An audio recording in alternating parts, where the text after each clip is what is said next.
Hi, everybody. My name is Zeb Welborn, president of the Chino Valley Chamber of Commerce. Today, I'm here with Colin Diaz. Colin, would you mind sharing with everybody what chamber you're with and how long you've been the CEO or president of the chamber? Sure. I'm Colin Diaz, President and CEO of the Culver City Chamber of Commerce. We are roughly 10 minutes northeast, or really north of LAX airport. So a lot of people know where that is. And I've been the president and CEO of the chamber for 4 years. Awesome. Thank you, Colin. And I'm interviewing several CEOs to just answer this one question. And the question is, what are your top ideas for mission-driven, non-community events, non-dues revenue programs? Okay. Well, for us, I think it's important for us to state our mission, and we reworked our mission at the board level.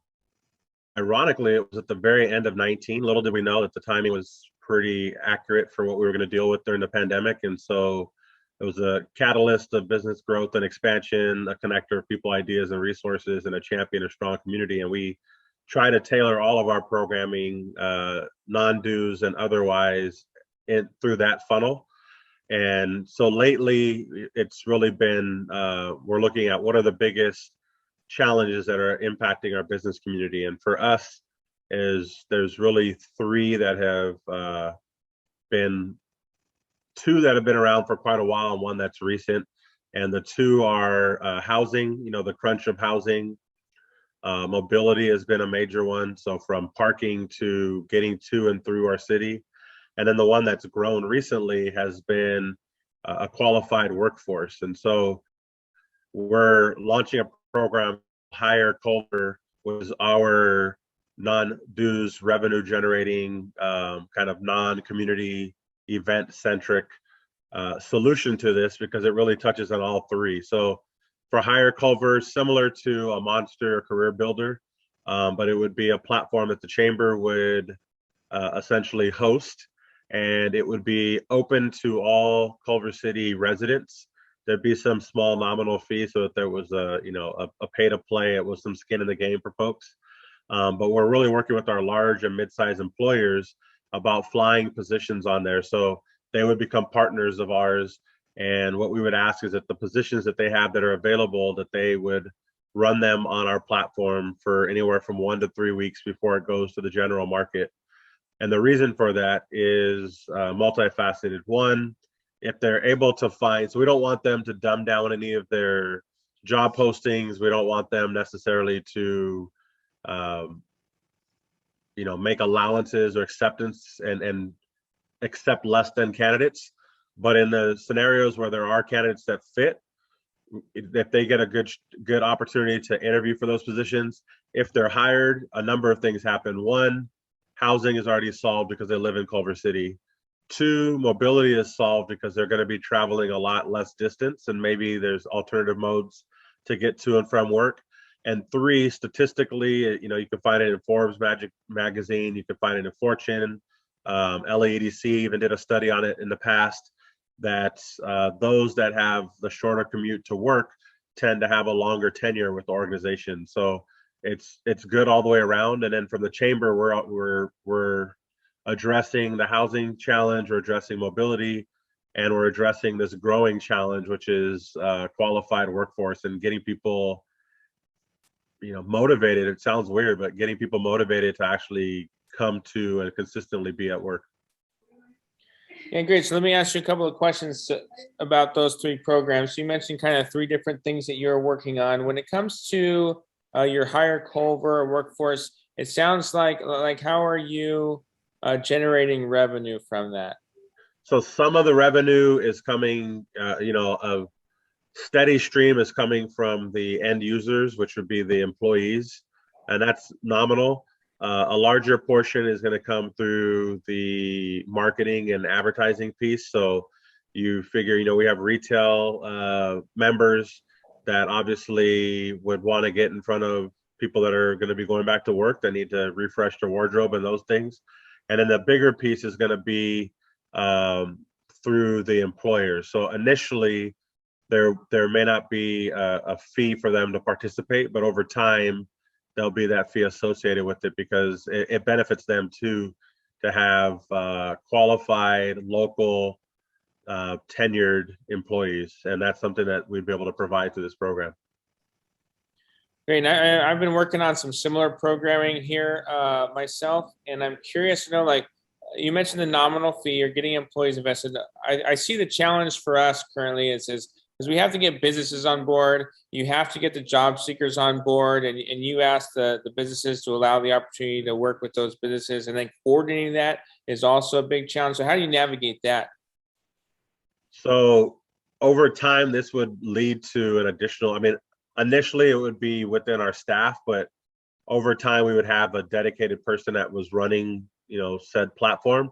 I've already had conversations. There's about 15 businesses that are tentatively on board. We haven't signed an MOU per se, but once, the site is built and all those logistics are in place, they've already said that they're willing for a couple of reasons. One, their traditional methods aren't necessarily working right now, and two, it makes sense. It's one of those where there's really nothing for them to lose by, whether they post it on a fourth job board or something specific in Culver City versus the normal routes they're going. And then in terms of the employee side, we're working with some of our local staffing agencies and that are not able to necessarily work with clients, but have a pretty good database of those that are job seekers. We're working with the city. We're working with the local community college as well as the K through 12. So, more on the high school side when they're coming out, depending on the type of position. And then we'll eventually be reaching out to LMU and UCLA, which are local universities near us. So the thought, I mean, it's somewhat cliche to say if you build it, they will come. But we know that the businesses are interested. And fortunately for us in our region, there are a lot of attractive employers that the majority so far have said that they're open to the idea and participating, which is why initially, because of what you just mentioned, having to have that draw, why initially we wouldn't have a fee associated with them, the early adopters. So maybe the first 10 or 15 businesses we would grandfather in for the year and have like a pilot program. But really it's part of it would be the proof of concept to them, but also to the employee side, because as much as we hear about people not being able to fill positions they have, I also hear from, college graduates that are back in the area that are looking, that can't even get because they don't have that bandwidth. They don't have the connections yet. And it's not something that makes sense for the chamber on a one-to-one basis. This is something that we can have a broader stroke on and affect more positive change. Awesome. And then let me follow up with the two other things. You mentioned housing and mobility. Talk to me a little bit about that program and then how you're getting revenue through that. So the Hire Culver, actually, this was all one program. It was just the areas that it would be solving. We, as most of California, are pretty landlocked. In our area, we are almost completely surrounded by the city of Los Angeles. There won't be any, annexing a property of LA to Culver City anytime soon. And so a lot of that is going up. But part of the negotiation that we have for this program is to pull together a pool of money that could be earmarked towards workforce housing. There's a lot of conversation in our state about affordable housing, and depending on who you speak to, my opinion, you speak to 10 people and you get 11 versions of what affordable housing is. But ultimately, workforce housing that is not quite market rate and not severely below poverty line, which is what's viewed as affordable housing, and having more of those units. We've got a lot of our corridor that has single story along transit corridors, but it's already coded to be multi-use. And so we've got a few properties or a few projects that we've assisted make it through our planning commission and city council, and they're kind of bookend on either side of this transit corridor. And so encouraging more of those projects, pooling resources from some of the larger employers, because ultimately some of those employees, if not a lot of them, will be working for those companies. And it's a way to solve the problem of people that are driving in from outside areas and pass through traffic in Culver City, and having more of the mobility within Culver City being tied to the actual people that are here in the area. And so that's what we'd be doing with that. Okay, cool. No, that's fantastic. And I just want to kind of recap to make sure that I got everything, and tell me if I got this right. So your main program, your main initiative is Hire Culver, and this is the one that's serving your community. That's mission driven. The way that you're funding the program is just through job seekers who are looking to find jobs. You're also trying to tie that in with eventually getting businesses the opportunity to participate in that program as well for a fee. And then you mentioned some kind of marketing and advertising component that comes along with that. Did I get that right? You did. And if I mean, I know initially your question was like top two or top few. If I were to throw in other programs, we're in the process of starting a tourism bid. Not quite a full-fledged CVB because we really don't have the convention space in Culver City. But in our region, over the next 7.5 years, we have the Super Bowl, World Cup, Olympics, countless concerts. And so there's a lot of compression. And our city has never, it was a bedroom community up until a handful of years ago. It's now not only attracted large employers, but it's attracting a lot of local transient, but also international travel. It's close enough to the destinations. It's along a transit corridor. There's a good culinary scene. And so we're working on with our hospitality groups in terms of an additional pass-through tax that would be specifically towards the attraction and retention of tourism dollars. So that's not dissimilar to what some communities are doing. Ours is a little bit different though, because we're laser focused on the tourism dollars and not necessarily on attracting conferences and some of those other elements that a CVB would do. Mm-hmm. And then similarly, the third one I would say, we recently, I guess it's not that recent now, 3 years ago, Culver City passed an ordinance to allow for cannabis retail, and they had a set amount of license. And so I've been working with the retailers on forming a cannabis bid. That one would be a little bit different. They would pay into the bid. Part of it would go towards safety and education for youth, but really the larger portion would be to fund support for our local PD, because right now the legal market is about 1/10 the size of the illicit market.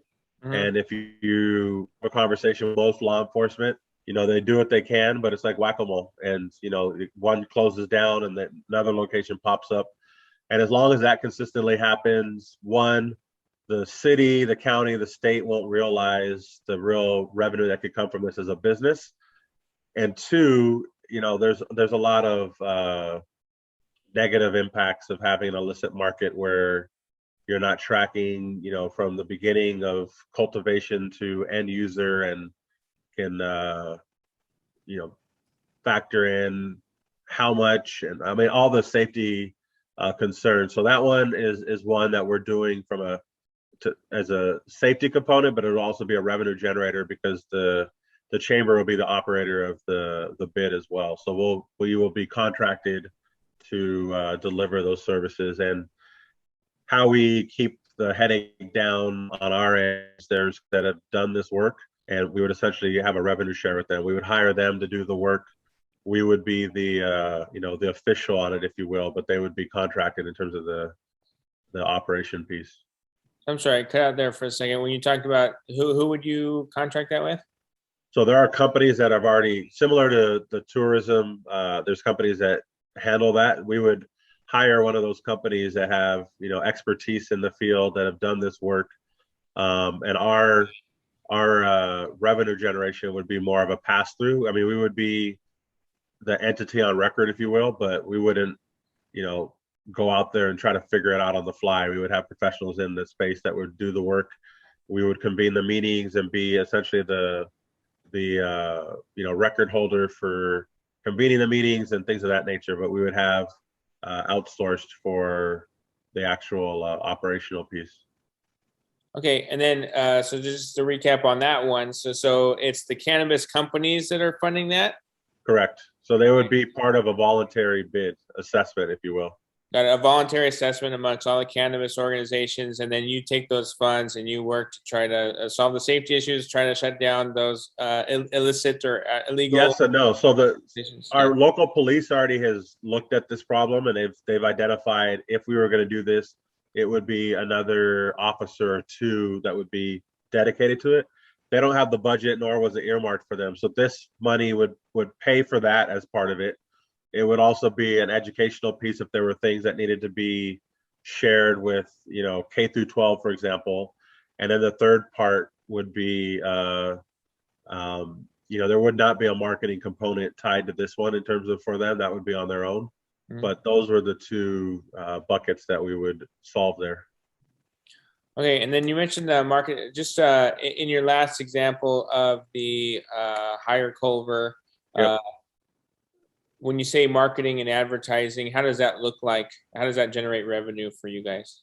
So for the website that the businesses would be flying positions on, or the residents or whoever you would be seeking, it would be strategic. So you wouldn't have necessarily a gas station that would be on there, but or you could, but it would essentially be retail things that the employees would need, maybe even employers would need. So we'd give them an opportunity to advertise on the website, Got it. and potentially, we're looking at over time having programs plugged into that. So hiring managers for some of these companies that could do a Zoom that talks about the do's and don'ts, or what we're really looking for. And that would be another opportunity from a revenue generation in terms of, maybe it's sponsored by J.C. Penney's or sponsored by the local boutique. All right. Well, Colin, thank you so much for chatting with me today. I know you have a very busy day today, so I don't want to take up too much more of your time, but I do appreciate you chatting with me and sharing these insights. Sounds good. I'm happy to join. I'm actually looking forward to hearing all the other interviews as well. I mean, as you know, our industry, a lot of different ways to accomplish similar goals, and I'm always interested in learning what other folks are doing too. Great. Well, Colin, thank you very much. Have a great rest of the day. Thank you.